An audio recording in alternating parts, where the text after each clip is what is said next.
Pues bienvenidos a todos, bienvenidos a la cita semanal con Value School y los principios de las finanzas personales responsables y de la inversión consciente.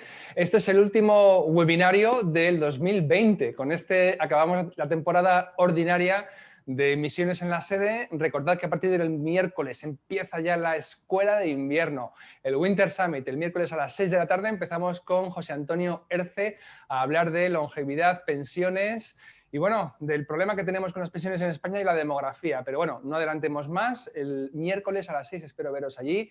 A todos podéis seguir apuntándoos en la página de eventos, es gratis. Y sí, lo publicaremos más adelante, probablemente no en el canal de YouTube, sino en Value Academy, pero aún así estarán seguramente los audios disponibles en el canal de podcast, si no todos, la mayoría de ellos.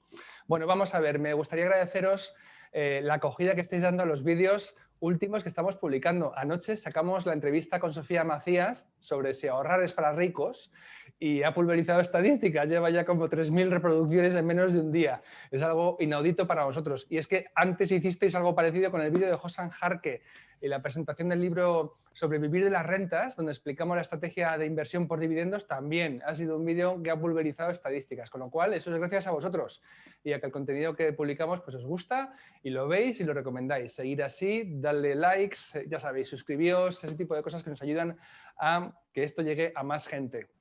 Cositas chulas. Hoy el periodista Domingo Soriano ha publicado la lista de sus recomendaciones de política y economía en 2020 y este libro de aquí, El lado correcto de la historia, de Ben Shapiro, forma parte de esa lista. Un placer, Domingo. Muchísimas gracias y nos encanta que te haya gustado. También lo es de otros especialistas a los que ha invitado Domingo a recomendar libros. Este libro ha sido recomendado. Encantados de que os haya gustado. Y ahora voy a dar las gracias a dos firmas y dos personas que nos han regalado libros y nos encanta que nos los mandéis porque luego hablamos de ellos, los recomendamos y siempre los leemos. Primero de ellos, Carlos Santiso. Carlos, amigo, muchísimas gracias por El inversor conservador.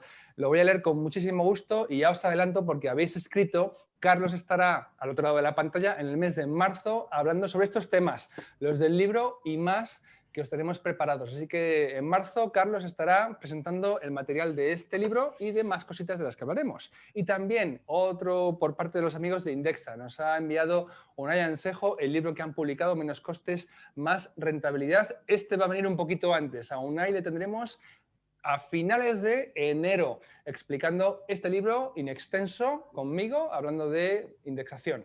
Gracias, Unai. Lo voy a leer también con mucho gusto. Como veis, alguno dice, joder, ¿qué trabajo? Te pagan por leer. Si fuera solamente eso, pero sí, leer es gran parte del trabajo que tengo y yo estoy encantado. También quiero recomendaros la carta de Warren Buffett. Tenemos, si no lo sabéis, la traducción de la carta de Berkshire de 2019, disponible en la cajita de comunidad del canal de YouTube, gratis para todos vosotros. Si sabéis cómo es el documento original, vais a agradecer la maquetación que hemos puesto porque es que facilita muchísimo la lectura y encima tiene una guía rápida de lectura para los que vais más apretados de tiempo. Bueno, y hecho los anuncios, Summit, Winter Summit, sí, Winter, libros, carta de Buffett, vamos con lo de hoy. Alejandro, vamos allá. Hoy tenemos a un invitado muy especial, Alejandro Álvarez, que nos va a hablar sobre oro. Tenemos en el canal ya una conferencia del año pasado con Tomás Epeldegui y Juan Manuel López Zafra acerca del oro, pero ahí nos centramos más en temas de historia y del oro como activo en general. Hoy vamos a aprender con Alejandro cómo invertir en oro. Alejandro es el creador del blog quenoteloinviertan.com, donde os animo a visitarlo porque tiene unos artículos fantásticos y dos libros. Alejandro, ¿cómo se llaman los libros? Recuérdanos el título, por favor, nada más empezar. Sí, pues uno de ellos es de ahorrador activo e inversor pasivo, ¿vale? Que es una pequeña introducción a la inversión pasiva. Y el segundo, pues trata sobre oro, es invertir en oro desde cero. Y también pues trato las diferentes formas que tenemos para invertir en oro. Bueno, están los dos en Amazon y la charla de hoy va a ser un repaso bastante exhaustivo del material que cubres en el segundo de los libros que has mencionado, que como digo, están en Amazon para los interesados. Alejandro, bienvenido a Value School, gracias por aceptar la invitación y bueno, es un placer tenerte. Muchas gracias a vosotros, la verdad que me hayáis invitado y estar aquí hablando de oro, todo un placer y bueno, espero que a la audiencia le guste la presentación. Seguro que sí, vamos a hacerlo además muy didáctico para que haya un montón de información práctica que utilizar. Las preguntas, como sabéis, a la caja de preguntas, yo se las iré pasando a Alejandro según, bueno, según vayan cuadrando, y los comentarios pues al chat. Alejandro, primera pregunta y más bien una reflexión. Mientras que muchos inversores y muy famosos dicen que no invertirían en oro, que no lo consideran un activo de inversión, otros sí. ¿Cuál es tu postura al respecto? Vale, pues si un segundo voy a compartir un documento que tengo aquí. Opino que la inversión en oro está un poco estigmatizada en ciertos aspectos porque desde hace mucho tiempo hay un pequeño mantra, como bien dices, que es especulación, que no es un simple metal en el cual no tiene sentido invertir.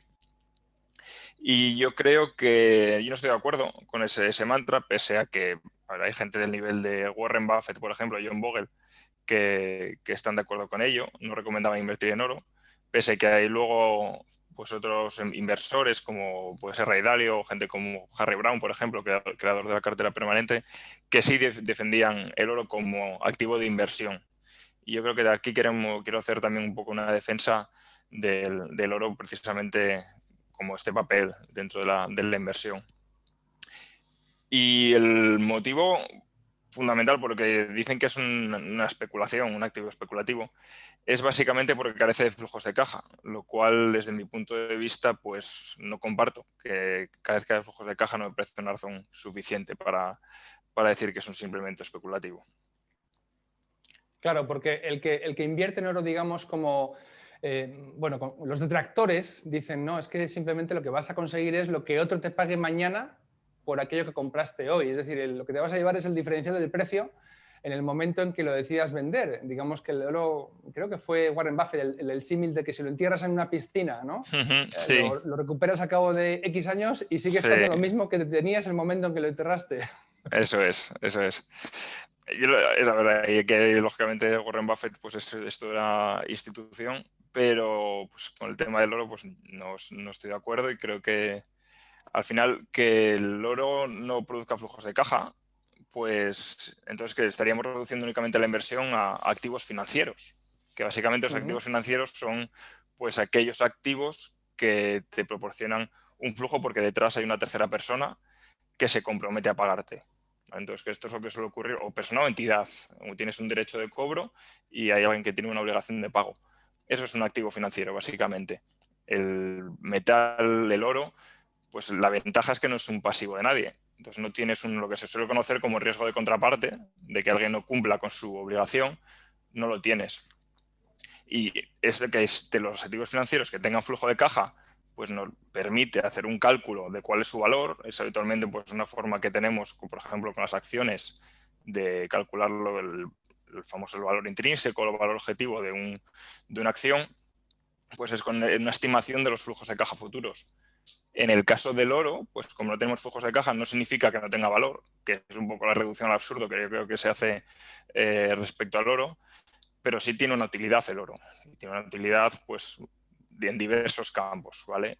Desde la joyería, que es pues, aproximadamente un 40%, 50% de la demanda del oro, y luego como en parte en procesos industriales, que ya son menos de un 10% suele ser, y el resto, el 40% más o menos restante, pues es como refugio, activo como inversión, pero prácticamente como refugio de valor. Es decir, invertimos en oro para conservar nuestro poder adquisitivo. Vale, muy bien. Oye, antes de pasar de diapositiva, aquí para aclarar los términos, cuando hablamos de oro en forma de, por ejemplo, de monedas o lingotes, del que vamos a hablar después, estaríamos en la columna de los activos reales, Eso es. considerándolo como activo real. Pero, por ejemplo, los ETFs, de los cuales también explicarás la diferencia, ¿estarían en la otra columna, activos financieros? Pues en parte sí, desde mi punto de vista es más un activo financiero que un activo real, porque un ETF al final no es más que una promesa de pago también de un tercero, de una institución. Tú compras unas participaciones de un ETF y un emisor se compromete a pagar por ello, en un futuro pagarte el mismo precio de que tenga el oro. Entonces están más en la columna del activo financiero. Entonces los ETFs pues tienen, como ya hablaremos más adelante, tienen ese pequeño problema. Vale, y también tienen ese riesgo de contraparte, a lo mejor también. Bueno, vamos Eso a hablar de es. ello después. Perfecto. Ujú, La utilidad del oro. Has mencionado usos industriales, ujú, joyería, pero también hay un uso de activo refugio, el uso como mejor dinero de la historia de la humanidad. ujú, ujú. Eso es, porque si queremos invertir en oro y este concepto de depósito de valor o activo refugio, yo creo que es importante conocer un poco cuál es la historia del sistema monetario. Vamos a dar un breve repaso y por qué el oro realmente tiene esta función de valor refugio. Y es que como, bueno, parte de nuestra audiencia sabrá, más o menos hasta el año 1972 el oro pues estaba ligado al dinero. Las diferentes divisas estaban vinculadas al oro en una cantidad. Y era lo que se conocía como patrón oro. Hubo muchas formas de patrón oro, de las cuales no vamos a hablar, ya hablasteis en otras conferencias sobre esto. Sí. Pero eso, hasta el año 1972, pues el oro estaba detrás de las divisas. ¿Qué pasó? Que en el año 1972 pues, se rompieron los acuerdos que se llegaron tras la Segunda Guerra Mundial, los famosos acuerdos de Bretton Woods, y el oro perdió su vínculo con el dinero, digamos, con las divisas, lo que actualmente se conoce como moneda fiduciaria, dinero fiduciario. ¿Y qué problema hay con esta moneda que tenemos ahora mismo?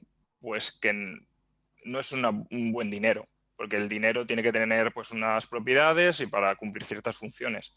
Las tres funciones habituales son pues, un medio de pago, que es la habitual, la que todos conocemos, para comprar productos, etcétera. Unidad de cuenta, es decir, que pues, los precios están en cierta moneda. Y por último, depósito de valor. Y aquí es donde el papel moneda, el moneda, la divisa fiduciaria o la moneda fiduciaria actual es donde no cumple, donde podemos ver en esta gráfica de la derecha cómo a partir de la Segunda Guerra Mundial, con la última versión del patrón oro, y ya se puede notar mucho en el año 1972, como hay una caída brutal del dólar, ese depósito de valor no existe. ¿Y qué pasó? Pues que cuando en el 72 se rompió ese vínculo, en Estados Unidos hubo una hiperinflación enorme y la gente se refugió en el oro porque era la divisa, que podemos considerar que es una divisa, que sí cumplía esa función, pues porque tenía una escasez y una serie de propiedades que le hacían un buen depósito de valor. Entonces, muchos inversores se siguen todavía refugiando en el oro por ese depósito de valor, porque muchas veces no confían en la moneda que emiten los gobiernos y que es de imposición forzosa. Entonces la usamos porque ellos nos obligan a utilizarla, no porque sea un buen dinero.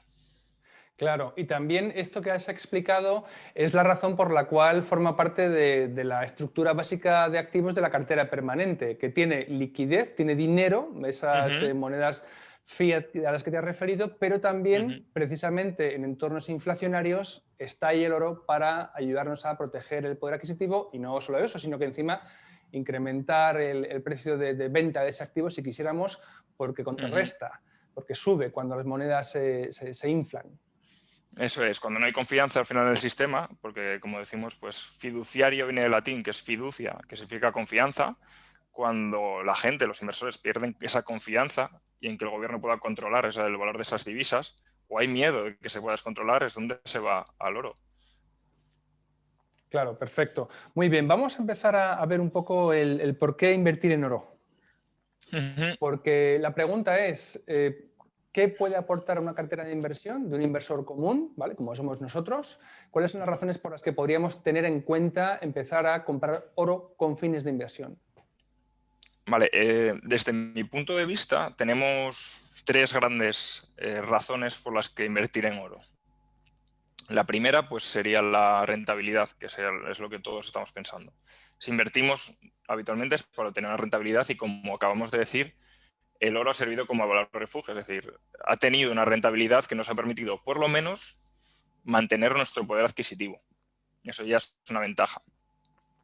Y es que si miramos cuál ha sido el comportamiento del oro desde que se rompió, desde los acuerdos de Bretton Woods que hablamos en el año 72 y ya dejó de estar vinculado a las divisas, pues podemos ver cómo aquí tenemos pues, en amarillo en esta gráfica el oro, en azul el mercado de renta variable americano, más o menos más allá del S&P 500, ¿vale? Es el total stock market.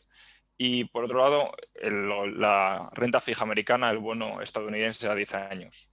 Y la rentabilidad del oro pues, ha sido pues, muy buena, muy similar, por ejemplo, por encima de los bonos y algo por debajo de la renta variable.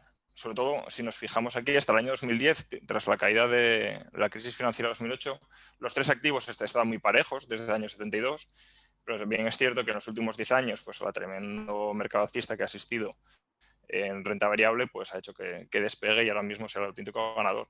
Pero esta gráfica demuestra que el oro es rentable y me parece mucho más fiable esta gráfica, desde mi punto de vista, que la que vemos habitualmente y que antes se pudo ver en otra transparencia, cuando dicen que el oro no es rentable porque Jeremy Siegel en un libro comparaba los 4 grandes activos y cogía el precio del oro desde el año 1900, creo que era. Lo cual me parece que es hacer trampas porque en aquel momento pues, el oro estaba muy intervenido, el mercado del oro, y no tiene sentido para mí comparar cuál era la evolución del precio del oro en aquel momento. Déjame, Alejandro, que añada que te refieres al libro Stocks for the Long Run de Jeremy Siegel. Ese gráfico que mostrabas es un gráfico, vamos, yo creo que es de los más repetidos en seminarios de inversión. Ese mismo le dedicamos con Joaquín Aranzábal en el canal de YouTube. Está una sesión entera a presentar y analizar el contenido del libro. Es un gráfico muy útil, muy usado, pero muy controvertido al mismo tiempo. No solamente por esa razón, sino también por la que atañe a la renta variable. Sí, la renta variable también es, en mi opinión, es ahí un poco de sesgo de supervivencia, porque estamos cogiendo también uno de los mejores mercados que ha habido los últimos 200 años. Entonces, bueno, sí que es un gráfico sí que a debatir. Totalmente de acuerdo. Vale, pues hemos hablado de rentabilidad. Otra de las cuestiones por las que podemos... bueno, rentabilidad sí, pero ¿tienes alguna preparada más? ¿Alguna sí, simplemente el gráfico anterior como quedaba un poco, vemos, bueno, es muy visible las diferencias de rentabilidad, pero bueno, si hiciésemos, sacando a números cuál es esa gráfica, podríamos decir que $1.000 invertidos en el año 72 se habrían convertido en el mercado americano en $136.000 y en el bono americano casi 30.000 y en oro casi 40.000, ¿vale?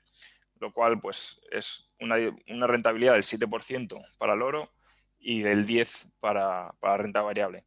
No es el mejor activo, pero como veremos no es la única razón por la que invertir en oro es una buena posibilidad y una buena estrategia para nuestra cartera. Fíjate, te voy a comentar una pregunta de José Luis Miranda que viene a cuento. Dice, el oro como reserva de valor retiene su poder adquisitivo, pero a nivel de inversión se pone en duda, está poniendo en duda la rentabilidad. Dice, si tomamos una inversión de la última década, si fueran los últimos 20 años sería muy distinto, apenas ha ofrecido revalorización. ¿Estás de acuerdo? Hombre, de los últimos 20 años, justo tengo aquí una gráfica, esto no está preparado. No está preparado, pero fíjate si viene a cuento. Sí. En los últimos años, los últimos 21 años, el oro ha sido el activo más rentable, por encima de la renta variable y de la renta del bono americano a 10 años. Y aquí en esta gráfica se ve. Si la rentabilidad, le podemos decir que ha sido del 8% para el oro, del 6,75% para el total stock market, para la renta variable global, digamos, americana, y el 5% para los bonos. Es decir, el oro ha sido el mejor activo en los últimos 21 años, así que los últimos 20 años es precisamente una demostración de que el oro es un buen activo, pero no significa que siempre sea un buen activo, como quiero mostrar más tarde. Sí. Muy bien. Pues nada, continuamos. Fíjate que es que ha venido como anillo al dedo la pregunta, porque sabía que ibas a mostrar alguna tabla sobre ello. Otra de las cuestiones que no sé... Sí, dime. Una última que quería comentar, porque cualquiera que vea esta última tabla, pues podría decir, hombre, y ha pasado, yo tengo comentarios en el blog de gente que lleva invirtiendo en oro 2 años, 3 años, donde el oro ha sido alcista y ha aumentado su precio de una forma exponencial, pero y la gente dice, es que el oro es lo mejor y tengo todo invertido en oro y es fenomenal. Hombre, tampoco. El oro, como cualquier activo, pues tiene épocas buenas y épocas malas. Precisamente, si hubiésemos tenido la puntería de empezar a invertir en el año 1980, que es un año después de tocar máximos el oro, durante los años 70, pues vemos esta gráfica que su precio fue cayendo y la rentabilidad en estos 21 años, o 22 años, fue negativa de un 2%, casi 3%. Por lo tanto, cuidado, el oro pues es un activo, pero igual que le pasa a otros, puede tener malas épocas y sobre todo según evolucione un poco pues, el escenario económico y la inflación, pues durante todos los años 80, 90 la inflación, existía inflación pero estaba muy controlada, y entonces también fue parte por las razones por las que el oro fue decayendo. Entonces hay que tener cuidado. Muy bien, perfecto. También nos aporta diversificación en las carteras, como pones ahí, y aquí creo que hablarás del grado en que puede estar correlacionado o descorrelacionado con otros activos. Eso es, porque como vimos en esa rentabilidad histórica, el oro no fue el mejor activo, en los últimos 20 años sí lo ha sido, y entonces, pero que no haya sido el mejor activo no significa que no lo debamos incluir, porque aporta esa descorrelación respecto a otros activos. Habitualmente se habla la teoría monetaria moderna, que propone que hay que invertir en diferentes activos descorrelacionados, y gracias a esa descorrelación podemos obtener buenas rentabilidades a menor riesgo, ¿vale? ¿Y cuál es la descorrelación, la correlación entre estos diferentes activos? Pues este punto hay que analizarlo, yo creo, en detalle, porque como vemos en esta tabla, desde el año 72 hasta el 2012, la descorrelación entre activos, acciones, bonos, oro es más o menos 0,0. Los activos 1 a 1 están muy descorrelacionados si cogemos todo este periodo. Precisamente antes comentabas la cartera permanente. Uno de sus grandes virtudes es que al invertir en 4 activos muy descorrelacionados obtiene buenas rentabilidades con poca volatilidad. Pero si analizamos un poco más en detalle este resultado, podemos ver cómo el oro ha sido bastante constante en esta descorrelación, algo que no ha pasado en otros activos. Esta gráfica que se puede ver aquí está sacado también del libro de Jeremy Siegel, de Stocks for the Long Run, y ahí muestra el coeficiente de correlación que han tenido diferentes clases de activos con el S&P 500, ¿vale? Y como se puede ver en la gráfica, no sé qué tal se ve, porque bueno, está sacado directamente del libro, escaneado, pero se puede comprobar aquí como el oro, pues, en 2012 tenía una correlación de 0,18. Esto, para los que no sepan cómo funcionan los coeficientes de correlación, de forma muy rápida podemos decir que un coeficiente de correlación 0 es que el comportamiento de ese activo respecto a otro pues no tiene ningún tipo de vínculo, se mueven de forma independiente, son dos variables independientes. Si la correlación es positiva, quiere decir que cuando un activo sube, pues el otro sube en un tanto por ciento, podríamos decir. Si es 1 si lo comparamos con el S&P 500 y la correlación es 0,5, significa que cuando el S&P 500 sube 100, podríamos decir, este subiría pues la mitad, a grandes rasgos, ¿vale? En este caso, pues el oro tiene 0,18 y vemos, si seguimos la gráfica por aquí, se puede ver como según la década, pues tiene una correlación ligeramente positiva, ligeramente negativa, se va moviendo, lo cual es bueno, no siempre es ni siempre positiva ni siempre negativa. En cambio, los bonos, que antes veíamos que era 0 como el oro, durante mucho tiempo, desde el año 70 hasta principios de los 2000, tuvo una correlación positiva con el S&P 500. Y luego los últimos 20 años pues ha tenido una correlación negativa. Pero vemos que durante casi 30 años, durante más de 30 años, la correlación fue positiva. Al final, en términos generales, pues ha salido 0 el resultado, pero durante mucho tiempo no fue así. Entonces, ese factor de descorrelación puede ser que nos falle, que cuando pretendemos que los bonos descorrelacionen respecto a la renta variable, que es para lo que se usan en parte, pues no nos funcione. Y aquí es donde esta función del oro pues sí funciona. Y vemos que cuando también los bonos tienen una correlación positiva, pues el oro la tiene negativa, y es lo que nos va permitiendo que el comportamiento general de la cartera pues se mantenga pues mucho más estable, manteniendo la rentabilidad. Fenomenal. Y un poco también quería comentar respecto a esto, es que cómo la correlación nos ayuda en esta que hablamos de la volatilidad. Pues yo creo que este ejemplo, que justo cogí el periodo que hablábamos antes, 2000-2020, se puede ver como si hubiésemos invertido en renta variable un 100% en el año 2000, la rentabilidad a día de hoy sería 6,75% y la volatilidad sería un 15,68%, ¿vale? Esto es un poco la volatilidad habitual de la renta variable. En cambio, según vamos añadiendo renta fija o vamos añadiendo oro, pues en el caso de añadir únicamente renta fija, la rentabilidad cae, pero también cae mucho la volatilidad, lo cual es bueno. Pero ¿qué pasa si le metemos un poquito de oro y quitamos renta variable? O un poquito más de oro y metemos un poquito más de... Perdón, quitamos un poco más de renta variable y metemos un poco más de oro. Pues llegaríamos a que tener un 10% de oro en los últimos 20 años nos habría proporcionado una rentabilidad superior a la renta variable, con una volatilidad de la mitad. Este es una de las grandes ventajas de la diversificación que mucha gente pues, no entiende, que piensa que lo mejor es tener invertido todo en un activo e incluso teniendo activos que se comportan de forma diferente, podemos ganar más y con menor riesgo. Siempre, bueno, riesgo es una palabra un poco polémica respecto a volatilidad, con menos volatilidad en la cartera.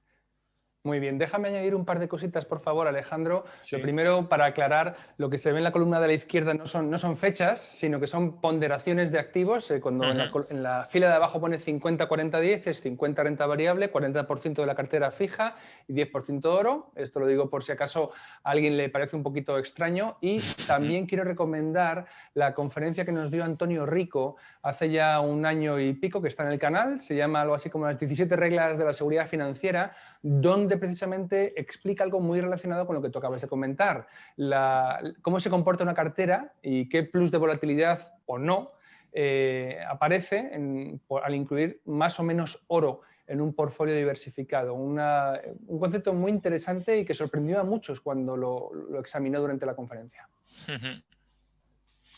Nada más por mi parte. El siguiente elemento creo que vas a hablar de la liquidez, ¿verdad? Sí, era la tercera pata, el tercer motivo por el que invertir en oro es la liquidez. Que, bueno, el oro ha sido un activo que, bueno, el oro como metal y casi como divisa es aceptado en todo el mundo. Difícilmente habrá un lugar en el mundo en el que tú lleves oro y no te lo acepten.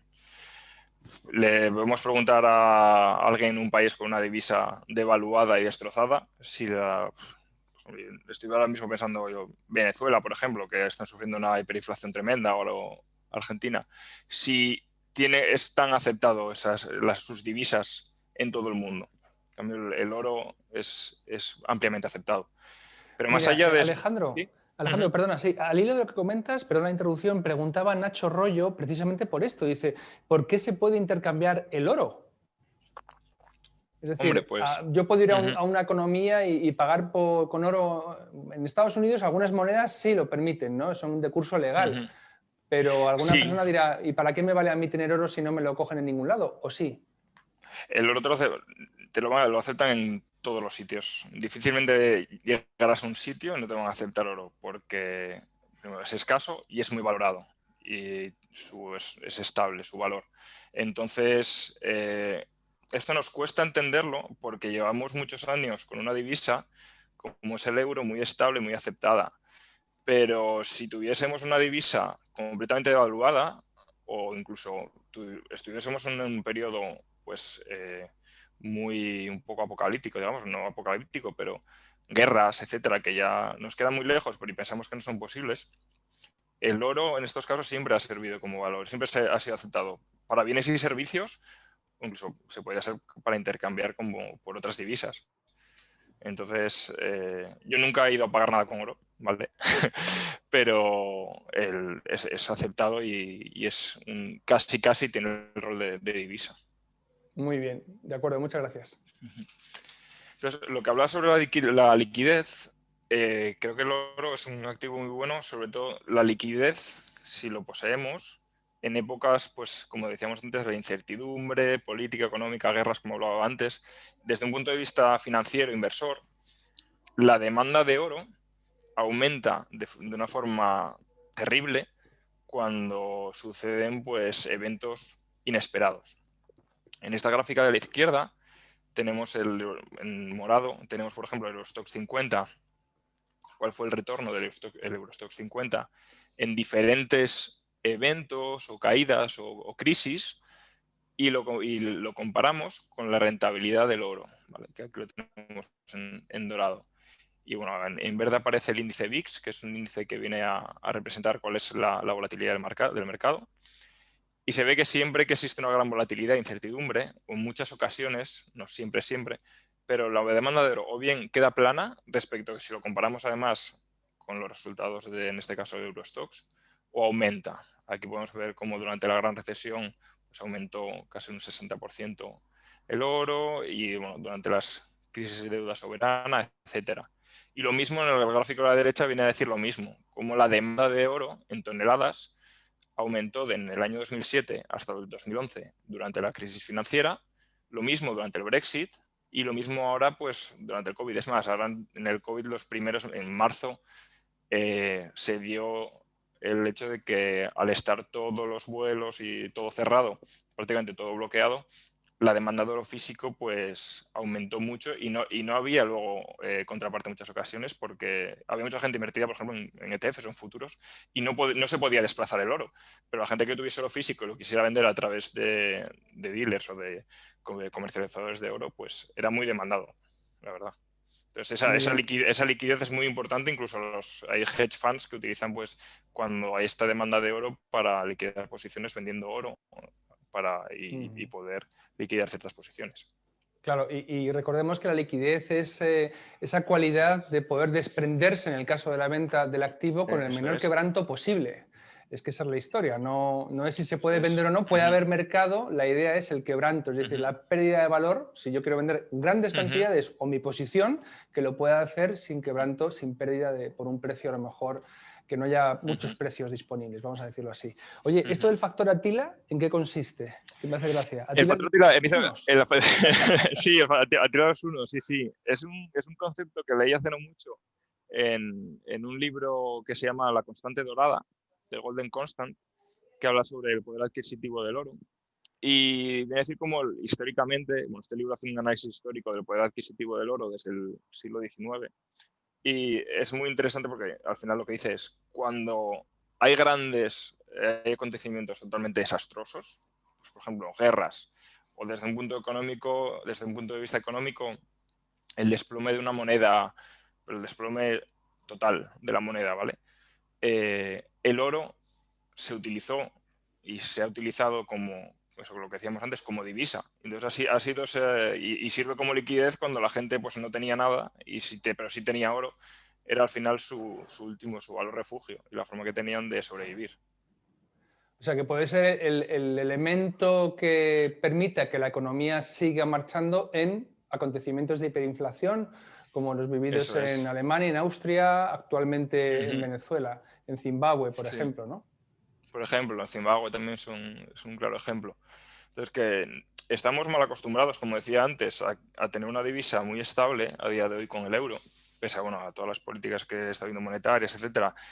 La inflación está muy controlada, pero es que como hay una hiperinflación, estamos hablando de hiperinflación, cuando hablamos de hiperinflación hablamos muchas veces de doble dígito en términos de aumento de los precios, ¿vale? No hablamos de 5 o 6%, hablamos igual de 10, 11, 12, 20%. Ahí es donde el oro brilla, porque la gente no confía precisamente, como hablábamos antes, en la moneda. Y es lo que se utiliza como un medio de intercambio en muchas ocasiones. Bueno, muy bien. Pues, ¿te parece que vistas las razones por las que podemos tener oro en cartera, vayamos a responder ya a algunas de las preguntas que nos hacen los oyentes, que es básicamente cómo invertir en oro? Preguntan lingotes, monedas, ¿qué es mejor? ¿Cuáles son más caras? ¿Cómo afectan los impuestos? Esta es la parte que estaba esperando seguramente gran parte de la audiencia. Sí, es la parte que más dudas acarrea. Suscita, sí. Y a ver, en inversión en oro vamos a ver que tenemos 3 instrumentos, podríamos decir. No sabía cómo llamar instrumentos, productos. Por un lado, el oro físico, 3 productos. El oro físico, lo primero. Luego veremos los ETFs y luego veremos plataformas que existen digitales de inversión en metales y en oro específicamente.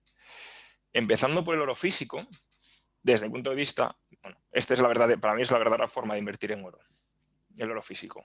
Están muy de moda los ETFs, como veremos más tarde, pero el oro físico, las monedas, los lingotes, es el verdadero valor porque como la verdadera inversión para mí, aunque tenga sus inconvenientes, porque es el activo real, no es el activo financiero que habíamos comentado. No hay contraparte. Tú tienes oro físico en mano y puedes estar seguro. En cambio, inviertes en un ETF y bueno, aunque haya auditorías de los ETFs, etcétera, siempre tienes una incertidumbre. Lo que pasa es que mucha gente tiene dudas con el oro físico porque se le escapa o desconoce los conceptos básicos de la inversión en oro físico. Al final, cuando inviertes, por ejemplo, en un ETF, pues simplemente sabes que el oro tiene un precio y bueno, compras participaciones de ese ETF y si el precio del oro sube, pues el valor de tu ETF pues sube. Pero no tienes que saber nada más sobre el oro ni nada. En cambio, en el oro físico, pues hay ciertos conceptos que debemos manejar. Por un lado, es la pureza del oro, conocer como un metal, cuál es la pureza, la ley que tiene de oro. Y eso significa que se utilizan, hay varias unidades, bueno, la típica es los quilates, los famosos quilates, pero la que se utiliza aquí habitualmente es la de las milésimas. ¿Qué son las milésimas? Pues te viene a decir, pues dado un metal, una aleación, por cada 1000 partes, para que sea oro físico, oro de inversión, que se suele llamar, oro bullion, también es otra terminología, tienen que ser 995 milésimas en el caso de los lingotes, esto en España, y 900 milésimas en las monedas. Esto es para tener la clasificación de oro de inversión. Y casi todas las monedas de inversión cumplen estos requisitos mínimos. Alejandro, ¿me permites hacer una puntualización? Expliquemos a los oyentes que hablamos de aleaciones porque las monedas suelen presentar oro con mezcla de algo, precisamente para hacer a lo mejor más resistente la moneda, que se deteriore menos, etc. Con lo cual, esa impureza es la parte de metal no oro que está añadida a la cosa en sí, ¿verdad? Eso es. Se utiliza el cobre, se utiliza en algunas monedas y le da ese tono anaranjado que podemos ver, por ejemplo, en el Krugerrand, que veremos más tarde. Y si hay pequeñas cantidades que no es oro. Entonces, precisamente como bien dices, para darle un poco esa durabilidad, esa dureza, y incluso muchas veces tener que sean 999 milésimas o 900 no es mejor, o sea, porque muchas veces puede ser incluso más sensible la moneda al tocarla o que caiga, porque el oro, aunque bien es muy resistente, luego se daña con facilidad, digamos, ¿vale? Y entonces esa es lo que solemos hablar con la ley, que no es todo oro cuando lo compramos. Y esto es importante porque hay mucha gente que piensa que oro es, pues, yo qué sé, la baratija de la abuela, las joyas que tiene la abuela ahí, pues eso sirve como inversión en oro. Hombre, no, porque todas estas joyería no tiene esas proporciones de oro, los metales. Y estaba hablando del oro de inversión, y el concepto de oro de inversión es importante porque en España existe un régimen especial del oro de inversión. Hay una serie de, como decía, de reglas, de requisitos para que un metal se considere oro de inversión. ¿Y esto en qué nos favorece? Pues que el oro de inversión está exento de IVA, lo cual tiene todo el sentido del mundo, porque imaginemos que fuésemos a comprar oro y tuvimos que pagar un 21% de IVA, pues por ser un artículo de lujo. Entonces el oro físico pues perdería todo su atractivo. Si respecto al precio del oro tuviese que pagar un 21% más, pues perdería su atractivo. Y esto en cuanto al IVA. Y después también querría comentar que una duda habitual de la inversión en oro físico es el tema del IRPF. Oye, ¿yo qué hago cuando vendo un metal? O sea, cuando vendo oro, ¿tengo que declararlo o no tengo que declararlo? Pues sí. O sea, lo suyo es que cuando compramos oro, pues tengamos nuestra factura de venta, y cuando lo vendemos, pues podemos hacer un cálculo de, vale, lo he comprado por X y lo he vendido por Y. Y aquí tengo que declarar ganancias y pérdidas patrimoniales. Exactamente igual que haríamos con una casa. Cuando nosotros vendemos un inmueble, tenemos que declarar a Hacienda ganancias y pérdidas patrimoniales. Pues en el caso del oro, lo mismo. Y hay que dejar constancia frente a la agencia tributaria de mis tenencias de oro, por ejemplo, no sé, en Londres, en una cuenta, en una caja de custodia, a lo mejor en Suiza. Es decir, hay un formulario porque es un activo, como otro cualquiera, ¿no? Lo que tienes en el extranjero, ¿tienes que dejar constancia de ello? No, a día de hoy no. No tienes que, si inviertes, por ejemplo, la plataforma que veremos más adelante, Bullion Vault, que inviertes, puedes tener oro en Suiza. A día no es necesario que lo declares a la Hacienda, a la agencia tributaria. No es necesario que declares que tienes ese oro ahí. Sí será necesario luego cuando lo vendas y se lo tendrás que decir. De acuerdo, estupendo. Vamos a ver entonces los precios que pones ahí. Sí, esto, bueno, es una pequeña aclaración porque, aunque siempre hablamos del precio del oro, el oro pues tiene varios precios, podríamos decir, aunque los dos primeros, por ejemplo, el precio spot, pues el precio que se suele ver en los mercados de futuros, con los que se negocia con oro, es básicamente el precio que hay en los mercados y es el que se suele tomar de referencia. Hay un segundo precio, que es el precio del LBMA. El LBMA son las siglas de London Bullion Market Association, o sea, Asociación del Oro, bueno, de Inversión de Londres. Básicamente el mercado del oro de Londres, que es la gran plaza de oro. Y es un mercado mucho más opaco, donde interactúan pues, los grandes jugadores del oro, los grandes bancos de inversión, los grandes bancos de oro. Y el oro, el precio es una subasta que se hace 2 veces al día. Y entre todos estos bancos, no sé si son 12 ahora mismo, no me acuerdo, pues hacen una subasta y cierran un precio del oro. Toman como referencia pues el precio spot, lógicamente, pero a partir de las órdenes que tienen todos estos bancos privadas, pues fijan un precio. Como digo, no varía mucho el precio del LMA y el precio spot. En tercer lugar, un poco como curiosidad, tenemos China e India, son dos grandes mercados de oro, muy grandes, y en ocasiones el precio del oro en esos dos mercados pues dista bastante del precio de spot. Hay una diferencia considerable. Y por último, el que es muy importante, es que yo creo que hay gente que piensa que cuando compras oro, lo tienes que comprar el precio, este famoso precio spot. Vemos, el oro está a $2.000, vemos las noticias, son $1.900. Y pensamos que podemos ir a comprar oro y va a ser ese precio. Lo cual no es así, porque nosotros no compramos, digamos, oro, que es lo que vendría a representar grandes rasgos, oro en crudo, ¿vale? Nosotros lo que estamos comprando son monedas, lingotes, que están refinadas, han tenido un proceso, tienen que llevarse hasta un comercializador, etcétera. Entonces se suele coger el precio spot y hay que añadir una prima, que es precisamente todos estos gastos que vienen ocasionados de la transformación de oro en una moneda o en un lingote. Y esta prima suele ser pues, en torno al 5, 4 o 3%, un poco dependiendo de condiciones de mercado, del tipo de moneda, lingote, etcétera. Muy bien. Alejandro, tengo alguna pregunta aquí. Un oyente quiere saber los mejores sitios en España para comprar oro físico, es decir, lingotes y monedas, que conste que respondas lo que respondas, que no conste como un consejo ni de compra ni de venta, es decir, estos son fines educativos puramente, eso siempre hay que decirlo. Y conectando con esta pregunta también, Bert Álvarez te dice que el problema del oro físico es la custodia y sobre todo que no te lo recompran en casi ningún lugar. ¿Es así o no?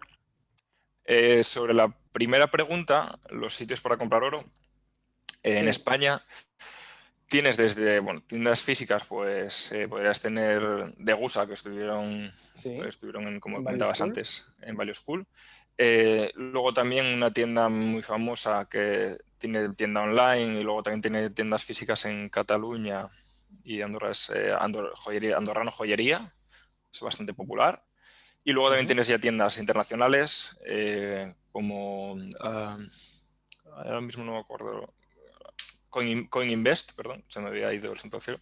CoinInvest, que es una, por ejemplo, ahí es donde las veces que he tenido que comprar, pues por ahí también tienen buenos precios. Lo importante pues muchas veces es tener pues varias tiendas y que sean de prestigio. O sea, eso es un básico, yo creo, para si inviertes en oro físico. No comprar el oro en Wallapop, ¿vale? Que incluso se puede encontrar que venden oro, no me parece lo mejor.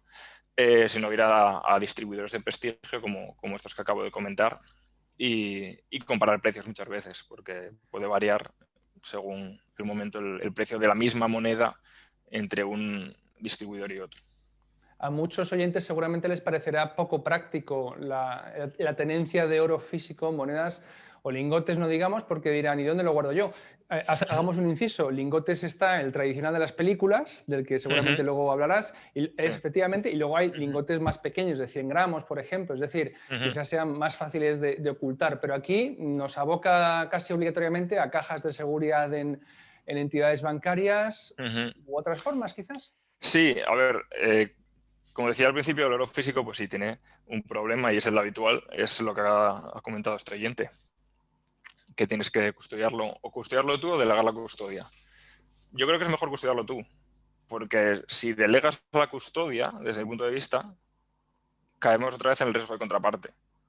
Es decir, otra vez pues delegas en que esa entidad en la que estás delegando la custodia no falle, no cometa ninguna irregularidad, etcétera.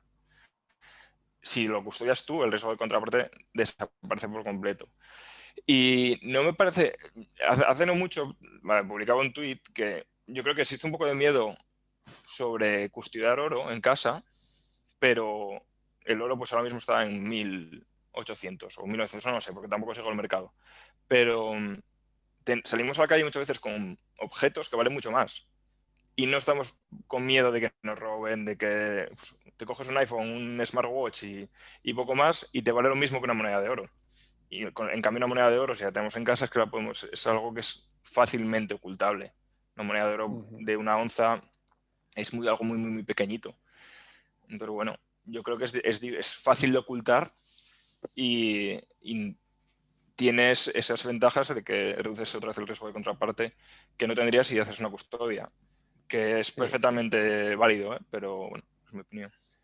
Sí, mira, el otro día leyendo un artículo de Jesús Arroyo, que ha estado aquí en Value School, en Summer Summit, y que tiene un artículo sobre oro fantástico que recomiendo, y además sé, Jesús, que estás escuchando y estás siguiendo la emisión. Jesús habla del riesgo de contraparte y él tiene una expresión que no sé si será suya, pero dice, te alejas del oro, es un nivel más de alejamiento de tu oro. El nivel 0 sería, lo tengo yo en mi casa o en mi mano, y a medida que vaya metiendo intermediarios, ETF, bueno, una cámara de seguridad, me estoy alejando más del oro y ya empieza a entrar eso que tú dices, que tú llamas el riesgo de contraparte, es decir, el intermediario, ¿qué le va a pasar? Y por tanto, ¿qué le va a pasar a mi oro? Y algunos dirán, no, cuanto más cerca tengas tú, no estés alejado, pues mucho mejor de ese oro porque lo controlas mucho más.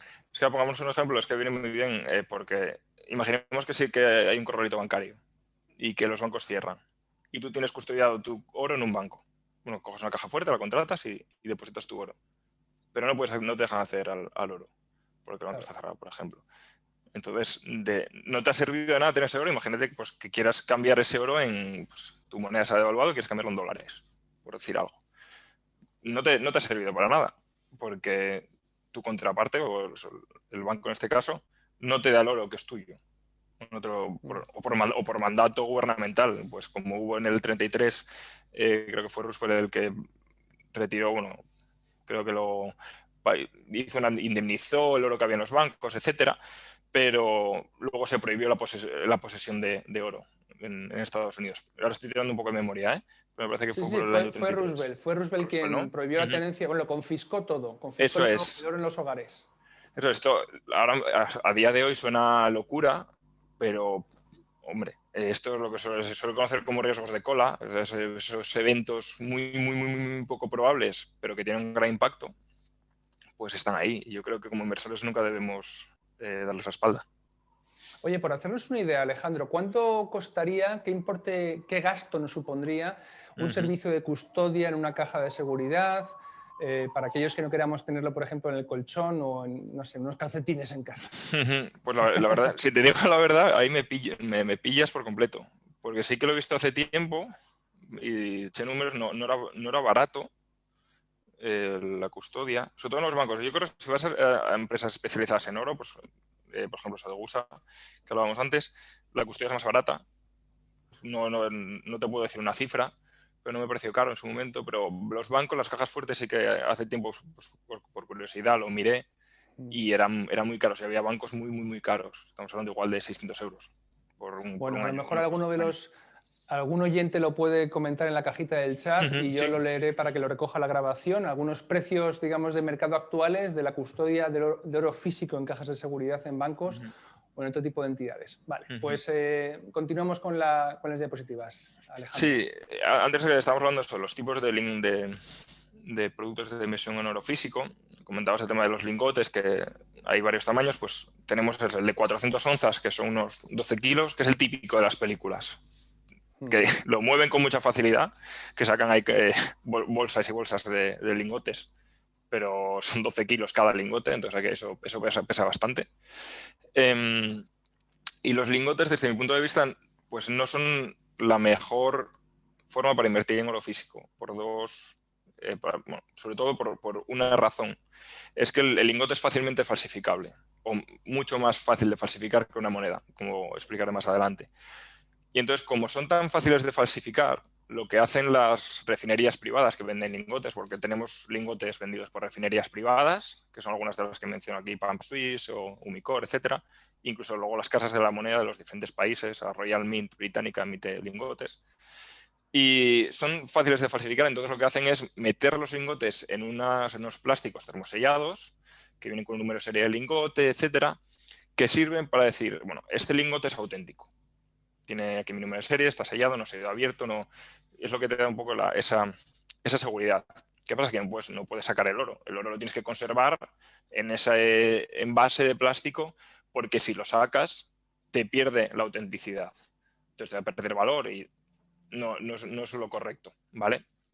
Entonces, por esa razón, invertir en lingotes de oro no es ni lo más popular, y para mí, desde mi punto de vista, no es lo más popular porque no es lo más recomendable por estos temas de la falsificación que comento. Vale, muy bien. Una cuestión, perdona, antes de que continúes, Alejandro, Bert nos recuerda que no hemos respondido a la parte que decía él de la recompra del oro físico. Él decía que no lo recomendaba porque luego a la hora de deshacerte de él te lo recompran por un precio muy inferior. A ver, es cierto que, bueno, te lo compran por Antes hablábamos que tú cuando compras oro te meten una prima, ¿vale?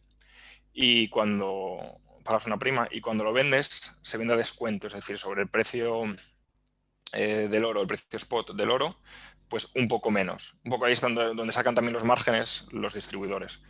¿Que es difícil de vender? Mira, yo si te digo la verdad, no he tenido todavía que vender oro.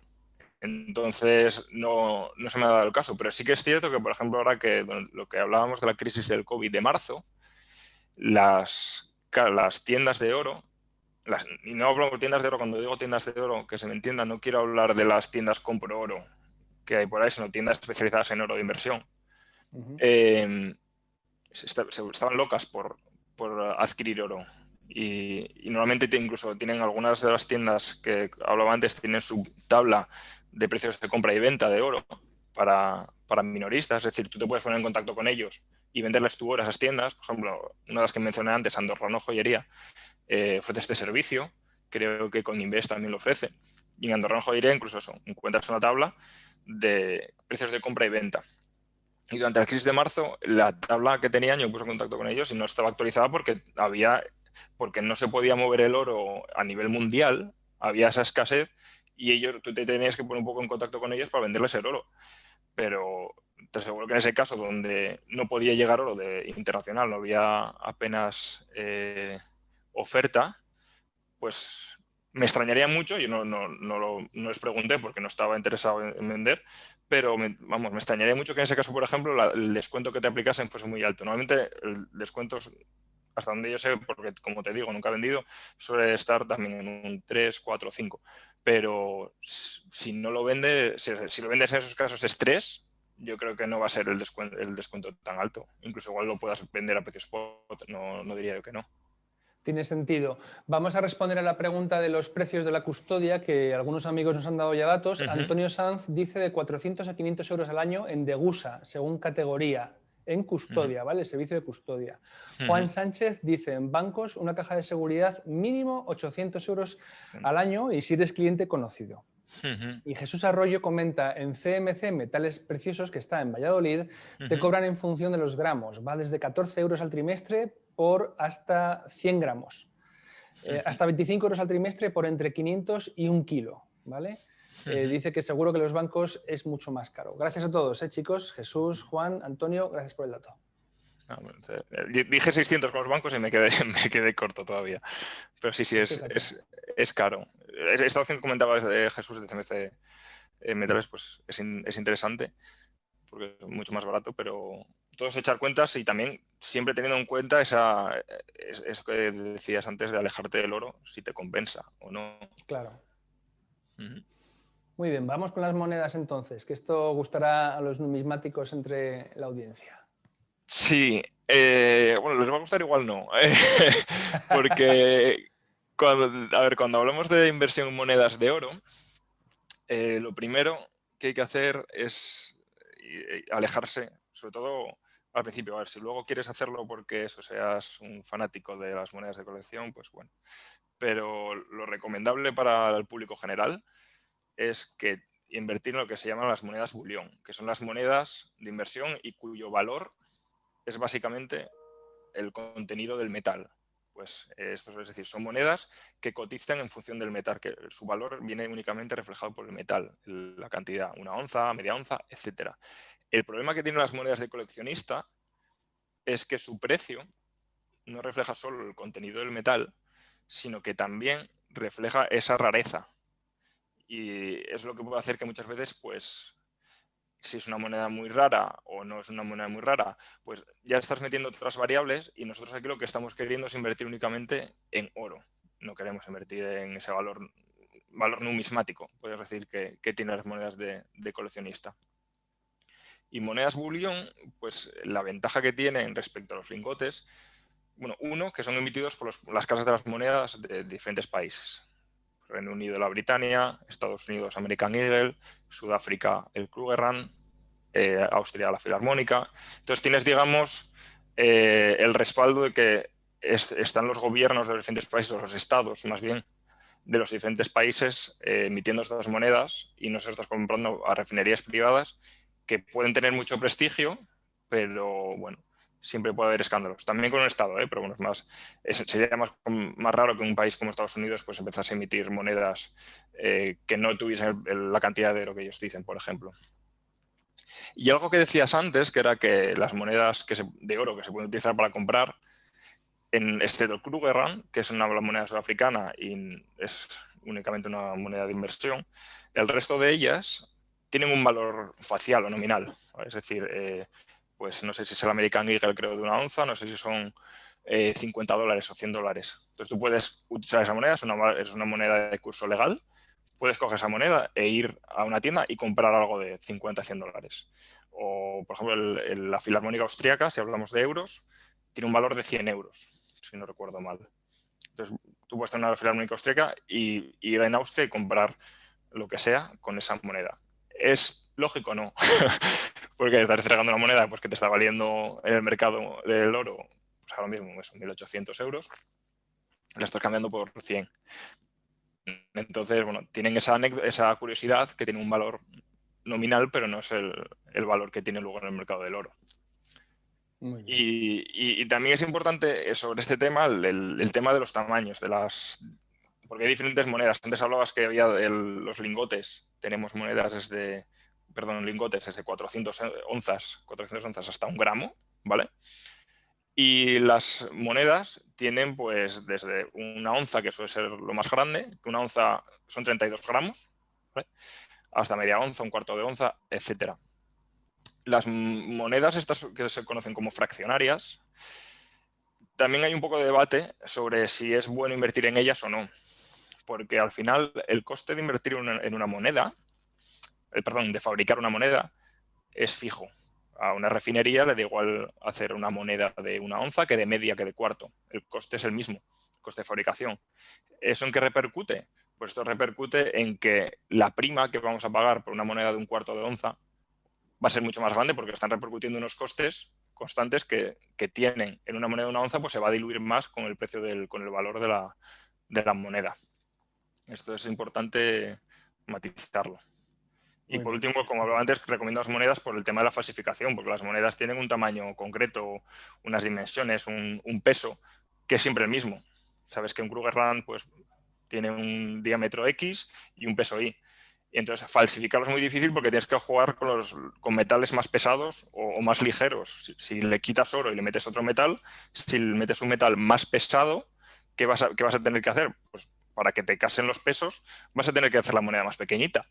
Si metes un metal más ligero, pues al revés, vas a tener que hacerlo más grande. Entonces, y luego aparte hay muchos métodos de comprobarlo. Entonces, por eso las monedas muchas veces se utilizan por esa razón. Perfecto. ¿Algo más que decir sobre las monedas y los lingotes o pasamos ya, que también hay preguntas al respecto, bueno, a los si ETFs? Vale, sí. si quieres, si hay preguntas abiertas, Luis, sin problema. No, porque vamos de tiempo, todavía queda materia y quiero que avancemos un poquito y luego ya hacemos un coloquio, una barrida de las preguntas que se han quedado por contestar. Vamos con los pues ETFs o ETC. Mira, te paso la primera, la diferencia entre ETF y ETC. Vale, ninguna nomenclatura. Digo nomenclatura porque es un tema más normativo. Que ETF son las siglas en inglés Exchange Traded Fund, es decir, fondo cotizado en español, y ETC son Exchange Traded Commodity, que es una materia prima cotizada.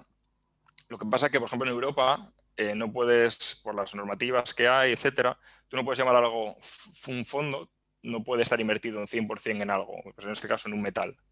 Entonces no puedes llamar a algún ETF de oro. Entonces por eso todos tienen la coletilla ETC. Pero a grandes rasgos, a nivel de operativa, es lo mismo. Un ETF y un ETC. Solo cambia eso. ¿Vale?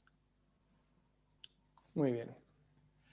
Entonces, sobre los ETFs, intentaré ir un poco rápido para, si hay preguntas, estamos abiertos. No te preocupes, tenemos hasta hora y media, podemos vale, seguir. La cuestión es no concentrarte demasiado ni tampoco la audiencia. No te preocupes, que no quiero que vayas deprisa. Vale, pues los ETF, a ver, nacieron en el año 2003, es un producto financiero relativamente reciente, ¿vale? Si comparamos, por ejemplo, con el oro físico, lógicamente. Y tienen la ventaja, y por eso son tan populares, de que su operativa es muy simple. Es la misma operativa que puedes tener con las acciones o con otros ETFs. Para la gente que no sepa lo que es un ETF, que ya hemos sacado el término, son básicamente fondos de inversión que en lugar de tener la operativa habitual de un fondo de inversión, cotizan en bolsa.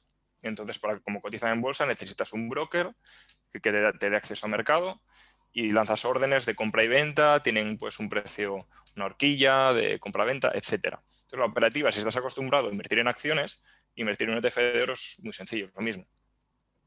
Y los ETFs que nos proporcionan, pues básicamente invertimos en oro, invertimos en el precio del oro. Y a ese precio del oro, a esa inversión, hay que quitarle pues una comisión que nos cobra el ETF. Pues una comisión de gestionar al final del ETF, pues suelen rondar el 0,30% aproximadamente. Y los ETFs, antes decíamos, son un activo financiero, ¿sabes? Porque decimos que nosotros estamos comprando un fondo que por detrás puede estar respaldado o no por oro físico, es lo que se suele conocer como réplica física o réplica sintética. Si es réplica física, quiere decir que si el ETF tiene tanto oro como participaciones o inversión tiene por detrás. Lo que se llaman los activos bajo gestión de los fondos, pues todo eso está respaldado por detrás en oro. Hay algunos que lo tienen y hay otros que no, que utilizan otros mecanismos, derivados, etcétera, para exponerse al precio del oro. Lo más recomendable es invertimos en ETFs lo primero, siempre con ETFs respaldados en oro físico. El oro no nos pertenece. Cuando tenemos el oro, ya sea nosotros en casa o a través de un banco o lo que sea, el oro es nuestro. En este caso, el oro pertenece al emisor del ETF, es decir, a la institución que emite el ETF y lo pone en los mercados. No tenemos nosotros ningún oro. Aunque sí podemos pedirles en algunos, oye, me gustaría recibir una X cantidad de oro, pero no suele ser, digamos, rentable porque suele ser costoso, cobran unas comisiones por enviarte oro, no es sencillo. Entonces, si quieres invertir en oro físico, o si estás pensando en invertir en oro físico y dices, bueno, voy a invertir en un ETF de oro porque tengo derecho a reclamarlo, sinceramente no me parece lo mejor. Para eso invertir directamente en oro físico.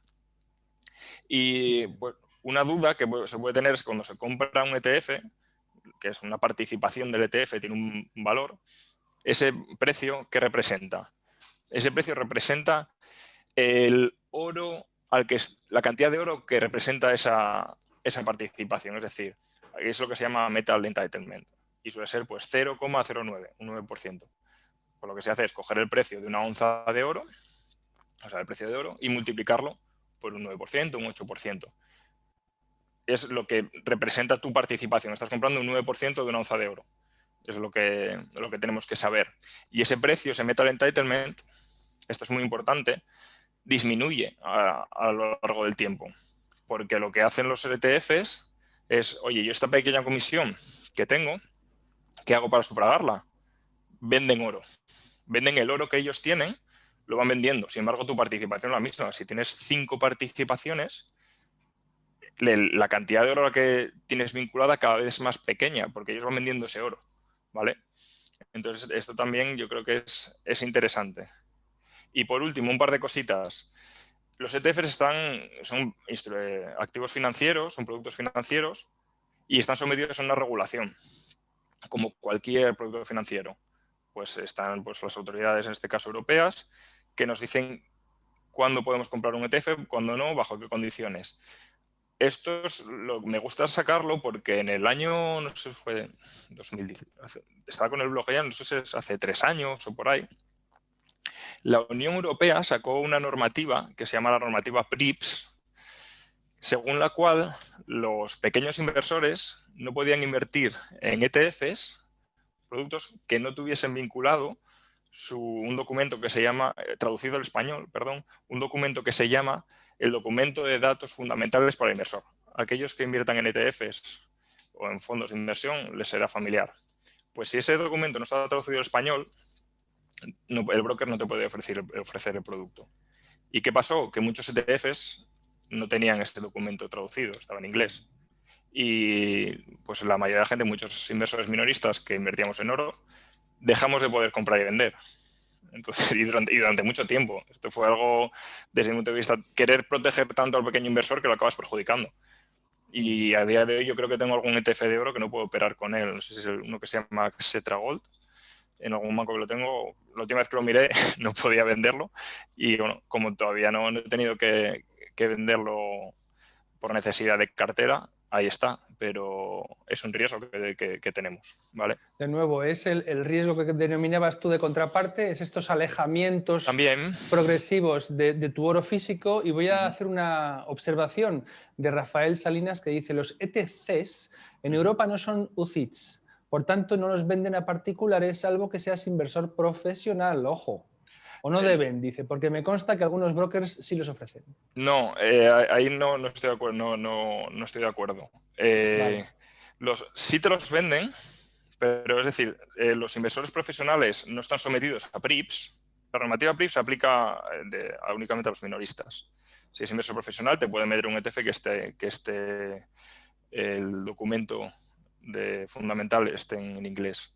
Sin embargo, para un minorista, siempre y cuando el documento de datos fundamentales para el inversor, DFI o KID en inglés, esté traducido al español y el broker te lo proporcione, los brokers están obligados a proporcionarte ese documento. Cualquiera que haya invertido en ETFs verá que cuando le lanza una orden se le muestra muchas veces un documento, que es el KID, y están obligados a proporcionar ese documento traducido.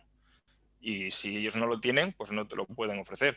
Otra cosa es que pues, durante hubo tiempo que hubiese brokers que permitían la operativa con ciertos ETFs, pese a no tenerlo traducido. Pues, vas a investigar, pues encontrabas alguno que otro por ahí que no cumplía, pero muchos, la mayoría de inversores españoles o con los que yo trabajaba, de un día para otro me dejaron de tener permitido. Y sí se puede comprar ETFs de oro porque en el momento que estuvieron traducidos al español estos documentos, yo he podido comprar ETFs de oro.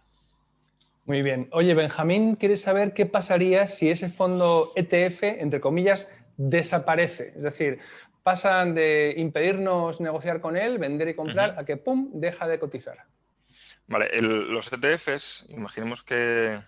A ver, esto es un tema un poco más técnico, pero el ETC o ETF de oro, tú lo que estás comprando es una deuda de un emisor, de una institución.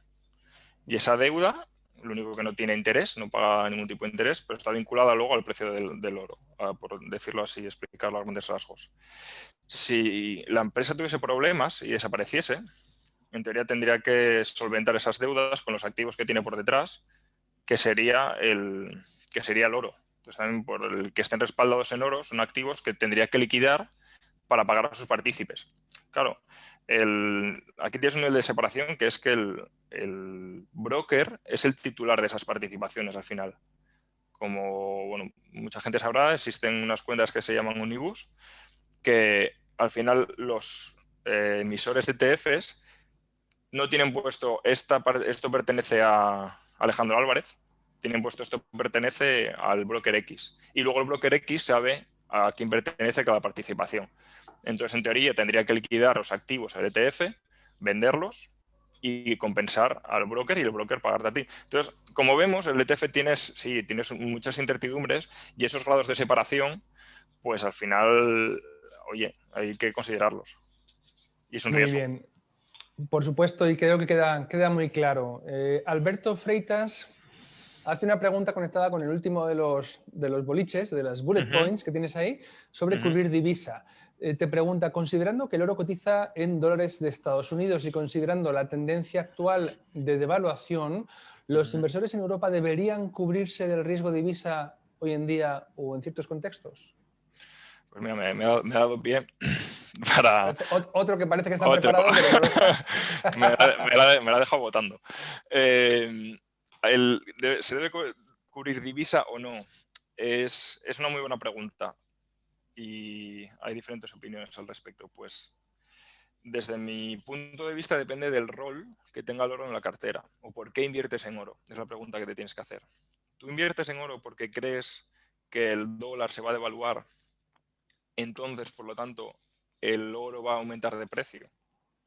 Si es únicamente ese el motivo y te quieres aislar de otras variables, de ese riesgo de divisa, al final la cobertura de divisa es el riesgo que tenemos por invertir en un activo que cotiza en otra divisa, pues te deberías cubrir, porque es posible que tengas razón, que tu tesis de inversión sea correcta, sin embargo que luego al hacer el cambio dólar-euro, pues pierdas o quedes a pre. Entonces, en ese caso sí deberías cubrirla. Sin embargo, ¿qué pasa si nosotros invertimos? Y yo creo que es por lo que mucha gente invierte en oro, porque temamos, como comentábamos al principio, una devaluación de la moneda local nuestra. No que estemos pensando que una devaluación del dólar, sino que nuestra divisa pues, se vaya a pique. Pues, poniéndonos un escenario hipotético, España sale del euro, creamos la neopeseta y se empieza a imprimir neopeseta como locos y hay una devaluación a nivel Argentina. Si hubiésemos cubierto divisa y el oro no hubiese devaluado, pues que al final España tampoco es que influya mucho en la cotización del oro, pues no hubiésemos ganado nada, porque el oro no hubiese aumentado de precio y la inversión en oro habría sido inútil. En cambio, si no nos hubiésemos cubierto, sí nos podríamos haber beneficiado de esta devaluación, porque esta devaluación de nuestra peseta habría hecho que el cambio peseta o neopeseta dólar nos beneficiase. Al final es un activo que tenemos invertido en dólares y hemos salido ganando, porque al cambio pues habremos salido ganando. Y aquí ya dependeríamos también un poco de la evolución también del oro dólar. Si el oro dólar se hubiese mantenido constante, también estable, como en el escenario anterior, ya ganaríamos solo por el cambio de divisa. Y si el oro hubiese aumentado de valor, pues aún más.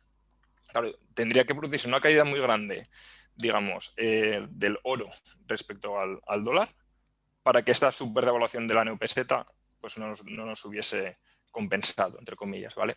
Y esto se refleja muy bien en estas dos gráficas que tenemos a continuación. En la izquierda tenemos el cambio del oro-dólar, ¿vale? En el año 2008. Y en la derecha tenemos el cambio oro-corona islandesa. ¿Y por qué estas gráficas? Pues porque en el año 2008, para los que no lo sepan, Islandia sufrió un desplome, bueno, tuvo una gran crisis financiera como el resto del mundo, pero la de Islandia fue más intensa y la corona islandesa se desplomó. Bueno, la bolsa islandesa cayó una barbaridad y la corona islandesa, su valor también se desplomó por completo. ¿Qué hubiese pasado a un inversor islandés que tuviese la divisa cubierta? Pues aquí lo vemos. Pues hubiese estado expuesto a la cotización únicamente del oro y habría quedado plano, no habría ganado nada. O sea, su moneda ha caído y él no ha ganado. En cambio, si hubiésemos invertido con la divisa sin cubrir, pues aquí vemos, creo que estoy tirando un poco de memoria, esto lo hablo en algún post, creo que fue una revalorización del 100% o algo así, una rentabilidad del 100%. en el año 2008. En resumen, ¿tenemos miedo de una devaluación de nuestra moneda? Pues divisas sin cubrir. Y bueno, y si es solo físico ya mejor, porque bueno, igual tampoco te dejan operar con el ETF. Si no, si únicamente te quieres exponer al precio del oro, divisa cubierta. Muy bien. ¿ETFs que son conocidos o favoritos de la comunidad inversora que busca poner parte de su patrimonio en oro? Pues estos tres. He seleccionado tres de tres gestoras diferentes.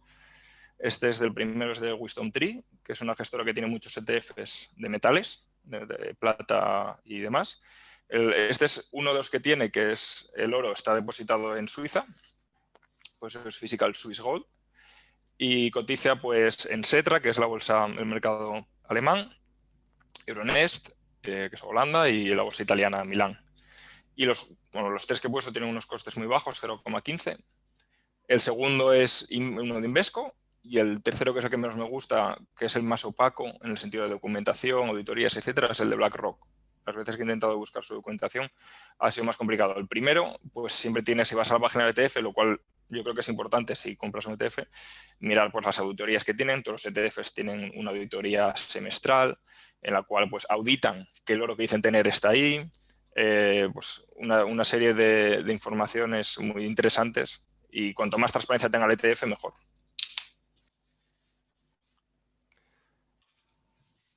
¿Alejandro? Sí.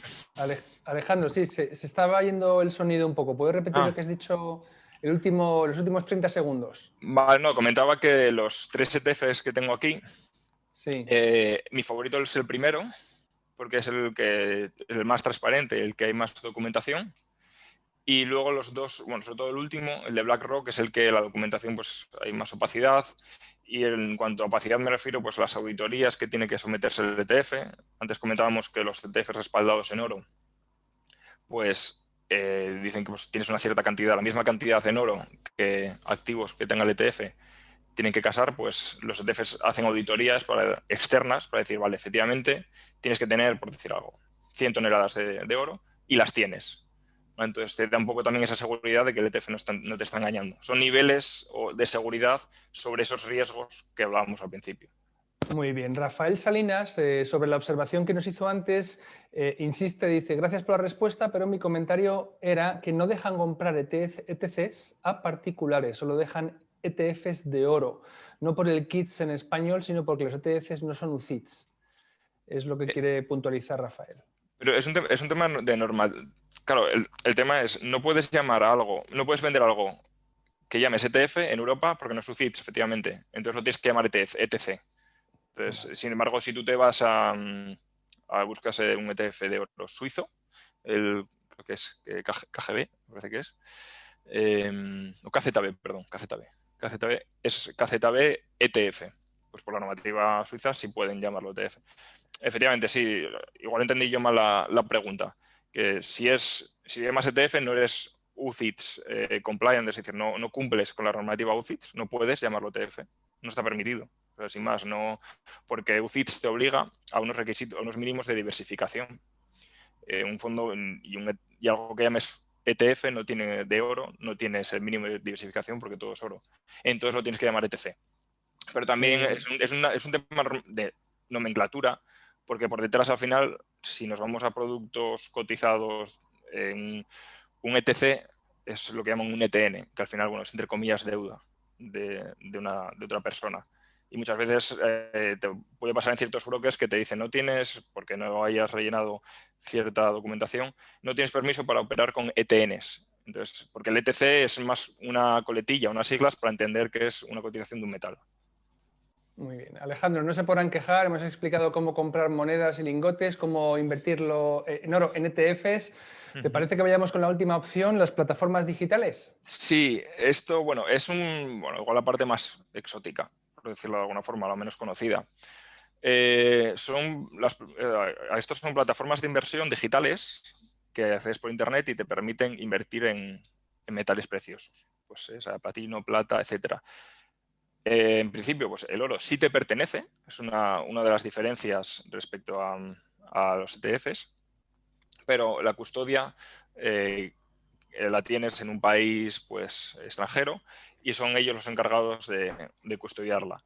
Y el más conocido, de la plataforma más conocida, es Bullion Vault. Igual algunos la conocerán, que es un servicio de inversión en metales creado en 2005. Y como decía, el oro sí te pertenece, tienes un contrato que dice que este oro es tuyo, pero que delegas la custodia en Bullion Vault. Y Bullion Vault lo que te hace es ofrecerte un mercado para comprar oro, y aquí lo que haces es operar con otros usuarios de la plataforma y comprar y vender estos metales con estos usuarios de la plataforma en diferentes países. Pues yo quiero comprar oro y que esté depositado en Zurich o que esté en Londres. Pues aquí te ofrece la oportunidad de operar en estos diferentes mercados. Tú, a priori, operas y compras y vendes con otros usuarios, pero Bullion Vault también está por detrás como, digamos, creador de mercado. Si hubiese escasez porque los usuarios no quisieran vender o hubiese subidas de precio o bajadas y se saliese un poco del precio de mercado del oro, Bullion Vault haría un poco de arbitraje para mantener esos precios, digamos, en consonancia con el precio de mercado. Muy bien. Y por último, bueno, sobre Bullion Vault, ya que bueno, es la más desconocida de todas las opciones que hemos visto, mucha gente se pregunta si merece la pena, si no. Yo tengo que decir que no he utilizado nunca Bullion Vault, sí que lo he analizado, y de esto son mi opinión sobre la plataforma desde fuera, ¿vale? Me parece que la operativa es sencilla, es pues, comprar y vender. Lo que he visto en la plataforma, en la web, me parece bastante sencillo operar. Tiene la ventaja de la que tienes la propiedad del oro y según ellos también tienes mucha liquidez a la hora de comprar y vender. Y tienes simplicidad regulatoria en el sentido de que tienes, menos niveles de separación con el oro. Aunque el oro esté lejos, pues en teoría es un contrato entre tú y Bullion Vault, algo que en un ETF pues tienes un broker por el medio, tienes muchos más niveles de separación, y el propio contrato de Bullion Vault te dice que tú estás haciendo una cesión del oro para que te lo custodien ellos, pero que el oro es tuyo, ¿vale? Y las desventajas es que, mirando un poco el tema de comisiones, pues si tienes una cartera pequeña no te compensa. Y echando cálculos, pues más o menos en torno a los 12.000 euros, a partir de los 12.000 euros de oro, empieza a compensar respecto a un ETF, por ejemplo. Y no está pensado, aunque tú tengas la propiedad del oro, otra vez no tienes el oro. No tienes el oro físico contigo. Y si lo quisieras solicitar, es posible. Creo que son lingotes de 100 gramos lo que te pueden enviar a casa. O sea, no es tampoco una onza, pero también cuesta y las comisiones son relativamente grandes. Por lo tanto, si quiero tener oro físico, tampoco invertiría en Bullion Vault. Otra vez volvemos al principio. Si quiero tener oro físico, compraría oro físico. Lo tendría yo lo más cerca posible de mí. Bueno, aquí quiero recomendar de nuevo el artículo de Jesús Arroyo al respecto en su blog también, porque él precisamente dedica una publicación a todo este tema y él dice que para diversificar, es decir, no es incompatible tener Bullion Vault, tener oro físico, etc. Nos ha dejado en el chat Jesús la dirección. Bueno, es que esto ya, yo iba a decir, se nos está quedando un programa de colección, como dice mi compañero Luis Fernando Quintero en la radio, esto ya es la pera, es la guinda del pastel. Nos pones aquí una bibliografía con fuentes de información para quien quiera saber más. Coméntanosla, evidentemente que noteloinviertan.com está mencionado abajo, que es tu blog. De nuevo yo animo a los oyentes a que compren el libro que has dedicado al oro, porque es un resumen fantástico con toda la información que has dado aquí y más. Y vamos, siempre merece la pena tenerla tan a mano como en el Kindle. ¿Qué nos has preparado como fuentes de información complementarias, Alejandro? Pues un poco, y puede llamar la atención un par de referencias respecto al Bitcoin, ¿vale? Pero al final la defensa que se hace sobre el Bitcoin muchas veces está muy ligada a la defensa que se hace de la inversión en oro, por su naturaleza, que el Bitcoin es escaso, etc. Entonces recomiendo este libro, El Patrón Bitcoin, que pese a su nombre, habla en un 80%, habla sobre el oro, el dinero, la teoría monetaria, etc. El papel de los bancos centrales es muy interesante y está muy vinculado pues, ese poder adquisitivo que tiene el oro y la función del oro, del dinero, que hablábamos al principio. 4 pilares de la inversión, un clásico de la inversión pasiva, y habla pues, también esa valoración de las acciones utilizando los flujos de caja futuros, que es el valor actual es el descuento de los flujos futuros de caja, pues lo explicaba muy bien Bernstein en su libro. Este vídeo que La historia del dinero y Bitcoin, muy recomendable, Juan Ramón Rayo, que bueno, a Rayo mucha gente lo conocerá. Y así del resto de libros, Stocks for the Long Run, que saqué un par de gráficas de él. El Consejo del Oro, que de World Gold Council, tiene muchos documentos sobre oro. Si se está interesado en la inversión en oro, pues cuando la demanda que hay de oro en diferentes sectores, por trimestres, etcétera, es muy interesante. Yo me he basado en un documento de ellos, pero también para ciertas gráficas. Y el libro que hablaba de Golden Constant, que analiza la primera versión original, creo que analizaba desde el año, dije siglo XIX, no, desde 1560 hasta el 78, más o menos, fue la edición original de Roy Hastram. Y la tesis al final del libro, hace un análisis estadístico muy grande de los precios del oro para demostrar cómo el oro ha servido para mantener el poder adquisitivo de la gente y cómo se ha ido pues, subiendo de valor y bajando, pero siempre ha sido una constante. De ahí su título. Y la última edición pues se la extendieron hasta el año 2007, otro autor.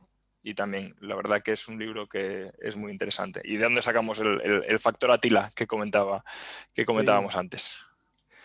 Oye, ¿qué pueden encontrar los amigos que vayan por tu blog? Coméntanos, y cómo tienes un newsletter, hazte un poquito de promoción, hombre, que nos has dado una sesión magistral y no hemos hablado nada de ti. Sí, bueno, un poco de promoción. Pues el blog tiene unos 5 años y la intención inicial era hablar sobre inversión pasiva en general. Pues yo estoy muy influenciado por la filosofía Boglehead, también la cartera permanente. Dedico muchos artículos a la cartera permanente, así que aquellas personas interesadas en estrategia de inversión les recomiendo que se pasen, ya que el oro, también mi interés por el oro viene por esta cartera, donde Harry Brown dedicaba un 25% de la cartera al metal, que ya lo comentaba antes Luis. Y por último, pues sobre el oro también saqué unos cuantos artículos. La intención del blog es divulgar un poco la inversión y ver que no es tan difícil invertir como nos han vendido y que cualquier persona puede, con un mínimo de interés, invertir en acciones, renta fija, etcétera. Y bueno, les recomiendo que se suscriban al blog. Cada 15 días, 3 semanas voy publicando artículos también sobre regla del 4%, qué hacer cuando llegas a la jubilación, es lo último que estoy tocando en los últimos artículos. Pero bueno, que se pasen por ahí, recibirán gratis al suscribirse la versión PDF del libro que comentabas al principio, de ahorrador activo e inversor pasivo, que si la quieren en versión Kindle también la tienen en Amazon.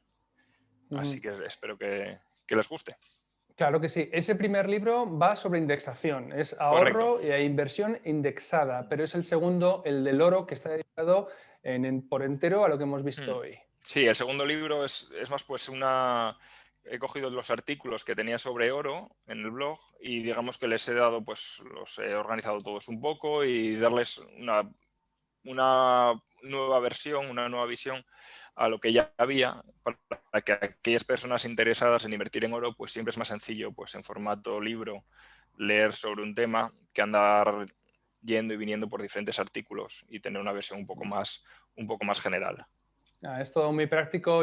A mí has tenido el detalle de regalarme el libro, lo he leído para preparar la presentación y ha sido una gozada. Para alguien como yo, que no conocía nada del tema, me ha permitido pues eso, conducir la entrevista y hacerte quedar bien, porque al final yo quiero siempre, de verdad, os digo a todos que no estéis nerviosos, aquí lo que queremos es poner en valor el conocimiento que aportáis. Evidentemente yo me tengo que empapar un poquito para no hacer preguntas muy tontas, sino quedar mal y ayudarte a quedar tú bien y a que tú comentes lo que tienes que explicar, que además lo has hecho fantásticamente.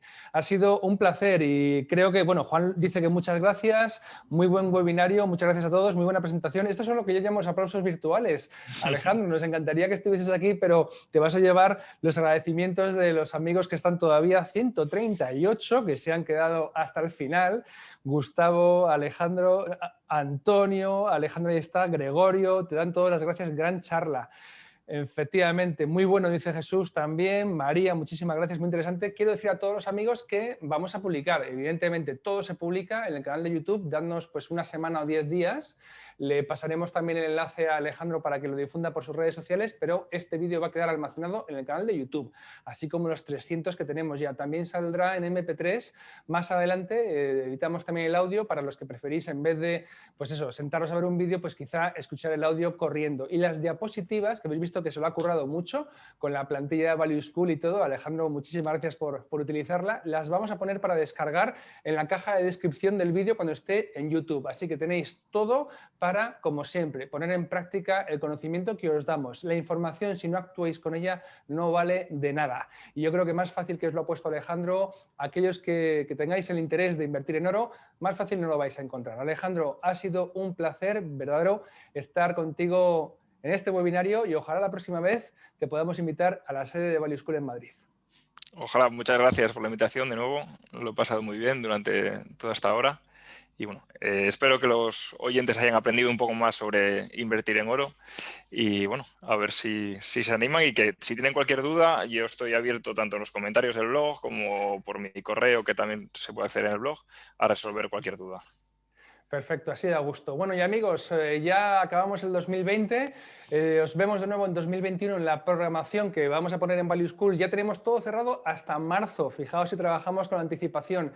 Los webinarios de enero estarán listos en la página de Value School, en la sección de eventos, para que os inscribáis muy prontito, pero lo que viene ya inminente es el Winter Summit, la escuela de invierno. Empezamos este miércoles a las 6 con José Antonio Oerce, hablando de pensiones y longevidad. Nos vemos entonces. Buenas noches y salud. Hasta el miércoles.